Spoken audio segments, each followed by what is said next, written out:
बरेचदा कुठल्याही फॅक्टरी मॅनेजरशी किंवा फॅक्टरीच्या मालकाशी बोलताना त्यांच्याकडून एक कंप्लेंट ऐकायला मिळते, ती म्हणजे फॅक्टरीची जागा कमी पडते. आता फॅक्टरीची जागा कमी पडते त्याचं जेव्हा मी ऑब्झर्व केलं तेव्हा असं लक्षात येतं की व्हॅल्यू ॲडिशनपेक्षा ती जागा मॅक्झिमम लेवलला इन्व्हेंटरीसाठी वापरली गेली आणि ओघाने आतलं सगळं इंटरनल ट्रान्सपोर्टेशन वाढत गेलेलं आहे, कामगारांच्या मोशन्स वाढत गेलेले आहेत आणि ह्या ओघानेच तयार केलेलं ओव्हर प्रोडक्शन जे आहे हे पण जागोजागी भरून ठेवलेलं आहे. फॅक्टरीमध्ये जागा जी आहे ही व्हॅल्यू ॲडिशनसाठी वापरता यावी यासाठी प्रॉपरली लेआउट फॅक्टरीचा करणं ही अतिशय महत्त्वाची गोष्ट आहे.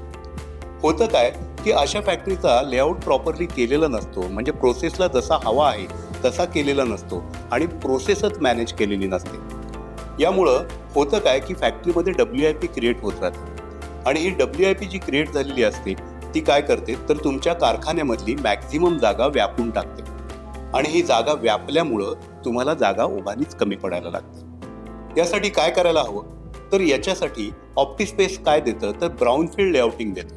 म्हणजे तुम्हाला फॅक्टरीची जागा नवीन घेऊन नवीन बिल्डिंग बांधण्याची गरजच पडत नाही अशा लेव्हलनी बदल केला जातो. माझ्याकडे आलेल्या कित्येक कारखान्यांच्या बाबतीमध्ये अशी गोष्ट झालेली आहे की त्यांना नवीन फॅक्टरीची बिल्डिंग बांधायची गरजच पडली नाही. त्याचं कारण असं की त्यांची प्रोसेस जी होती ती आम्ही ऑप्टिमाइज केली आणि ओघानेच त्यांचा फॅक्टरीचा लेआउट आम्ही बदलून दिला. त्याचा इम्पॅक्ट असा झाला की त्यांना पुढची किमान 5 वर्ष तरी फॅक्टरीची नवीन जागा घेण्याची गरज पडली नाही. तुम्हाला जागा जर का कमी पडते असं वाटत असेल तर नक्की विचार करा. पहिल्यांदा ऑप्टिस्पेस करून घ्या आणि मगच पुढच्या नवीन बिल्डिंगचा विचार करा.